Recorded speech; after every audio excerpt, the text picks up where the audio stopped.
What's up, everybody? Welcome back to the channel. So we have a trailer review we are going to do today for Dream Eater, Eli Roth's company unleashing found footage nightmare in theaters. So you may recall Eli Roth started a new company, and we covered this a few months back. I want to say it was probably more closely to 4 to 5 months back, give or take. But he had started a new, I want to say, production company to allow for more indie type films, independent films, horror related, to get more of the limelight, I guess, so to speak. And this is one of those films that's being produced, my understanding is being produced by that company. So like we always do, we're going to jump into the article details, then take a look at the trailer. I did take a look at the timestamp for the trailer. It's only 1 minute long. And the fact that they're calling that a trailer, a little bit surprising, because usually something like that, it's just a teaser. So I don't know how much exactly we're going to get to see as far as obtaining an understanding of what this film is going to be about just within 1 minute. But either way, we're going to take a look at it. So as I mentioned, like we always do, we're going to jump into the article details. Then we'll jump over to the trailer and see what it's going to give us. All right, so let's get into it. Eli Roth, yeah, okay, so here's the company name. I couldn't remember it, that's why I didn't say it. I just didn't occur to me what it was. Eli Roth's new company, the horror section, officially launches with the theatrical release of Jimmy and Stiggs on August 15th, and the brand's next project has been announced. The horror section will expand its slate with the award-winning Dream Eater, a terrifying found footage chiller from the Canadian genre trio behind Blind Luck Pictures. Co-written and co-directed by Jay Draluk, Mallory Drum, and Alex Lee Williams, and starring Williams and Drum, the film will debut theatrically on October 24th, 2025. So that's some good news as far as the date. One, it doesn't say it's limited, so it sounds like we might get a full range release on this. But the fact that it's releasing so close to Halloween, I think that's going to give it a bit of a leg up, because there are some films releasing in early October, but nothing close to Halloween. This is the only film that is releasing this close to Halloween. So this October 24th is on a Friday, and if you didn't know, Halloween this year also falls on a Friday. The 31st is a Friday. So this is releasing 1 week before Halloween. So hopefully people will still be wanting to see it, eager to see this come a week later. Because unfortunately, as we see, it doesn't matter what type of film it is, big budget, blockbuster, summer releases, that second week drop is always, it's always brutal.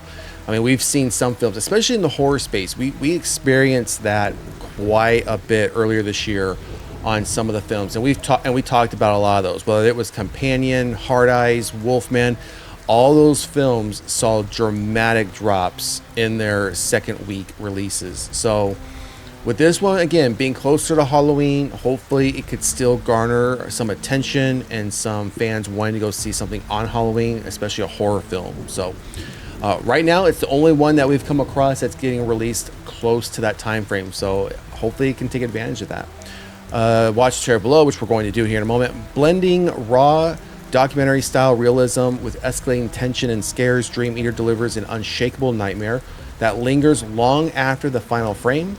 Tailor-made for today's watch through your fingers audiences. The story follows Mallory, and a documentary filmmaker who heads to a remote cabin in the mountains with her boyfriend Alex to document his violent parasomnia. As his condition worsens, Mallory suspects something more sinister may be at play. As the nightmares escalate, so do the scares right through the final frame. Okay. We have a quote here. Okay, how much more longer? Okay, doesn't look like this is much more. We have a couple quotes here. A quote: I vividly remember every movie that truly terrified me. I remember standing on 25th Street in New York City when my friend Kevin Fox handed me a VHS of a film he had produced, which had gotten into Sundance, called The Blair Witch Project. And that night I had to sleep with the lights on, Ross said in a statement. I remember watching a screener of Paranormal Activity during the filming of Inglourious Basterds in my apartment in Berlin, and I was so freaked out that I had to give it to Quentin to traumatize him as well. Goes on to say more, and then there was Dream Eater, watching the movie alone in my house and turning on the lights because it was that scary. I will say I don't think I have yet to come across a horror film that impacted me like that. I mean, there have been obviously the jump scares, things of that nature, but nothing that ever traumatized me. I mean, this could just be a part of the marketing ploy to say, oh, it's this scary, which I'm not surprised if that's the case.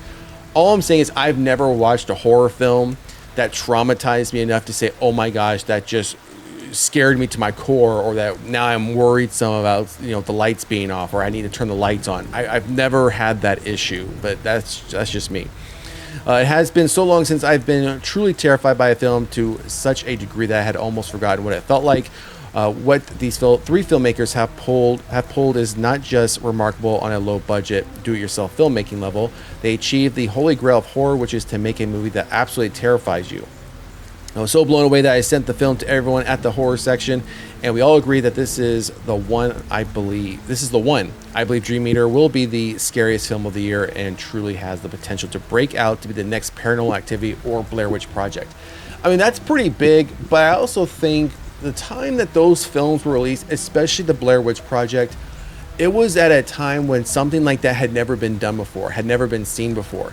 And I remember a lot of people truly thought that those people in the film truly died. And I remember one of the individuals who was in the film, I mean, people were sending flowers to his mother and giving her condolences because they truly thought that. So the impact that the Blair Witch Project had, again, at the time it was released, I think is going to be far greater than anything that will ever follow it, because, again, nothing like that had been done before.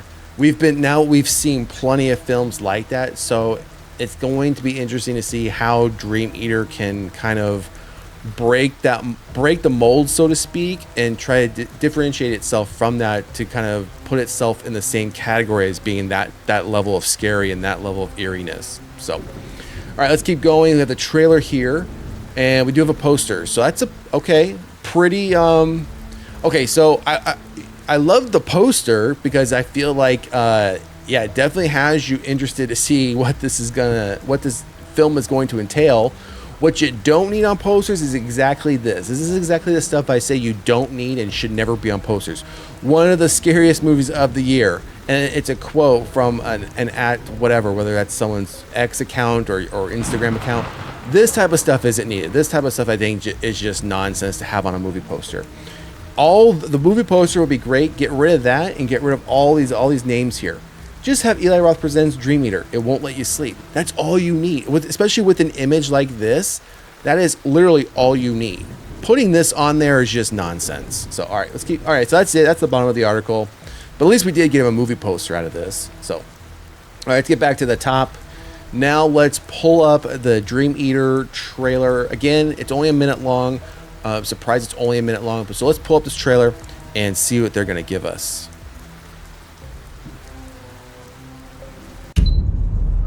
The doctor said some time away might be good for you. We're supposed to record any sleepwalking and what you remember from each episode. Front door open. Alex?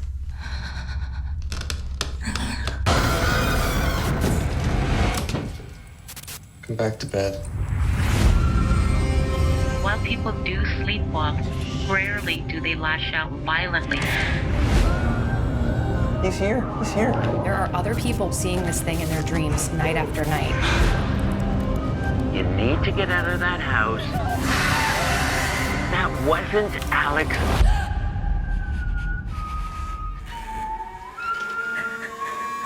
Alex, this isn't you.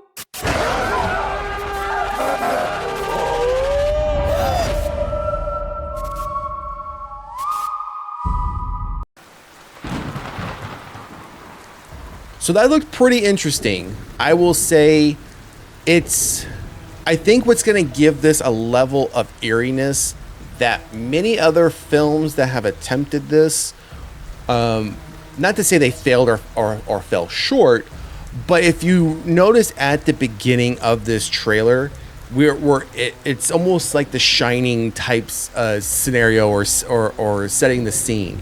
It's a cabin out in the middle of the woods.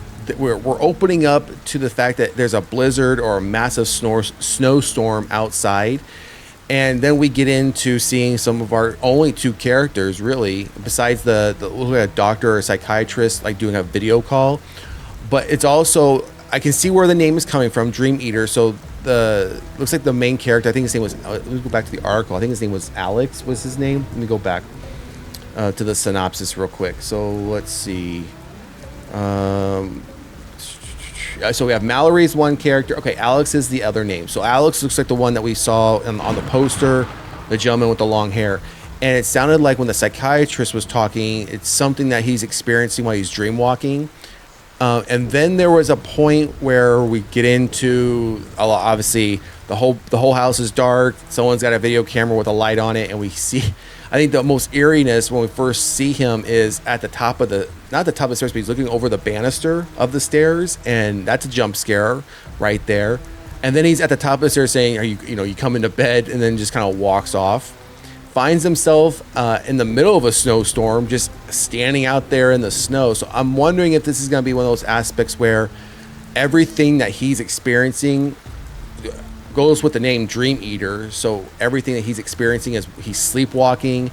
And then we saw some bits where there were these drawings of things that apparently other people have seen. But saw a few night vision sequences there as well, obviously by the camera.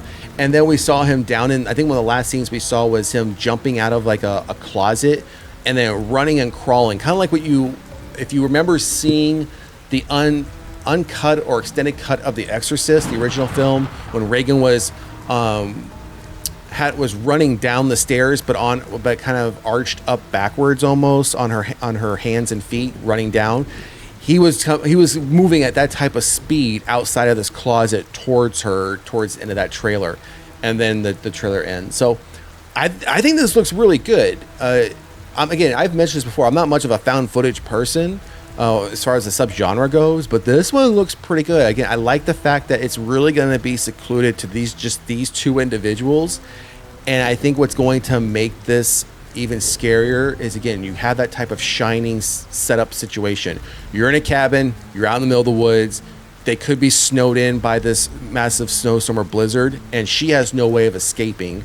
And now either she's trying to survive or she's trying to figure out how to get him out of whatever this state is that he keeps going into. So yeah, this one looks pretty good. So let me double check the date. That's October 24th. Yeah, it was close to Halloween. So October 24th, this one will drop. That's on a Friday.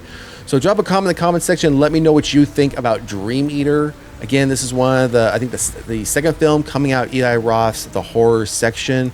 This one looks pretty good. Again, coming from somebody who's not a big found footage person, I would definitely see this one. So again, drop a comment in the comment section and make sure to like, share, and subscribe to the channel. Otherwise, we'll see you at the next one. Later.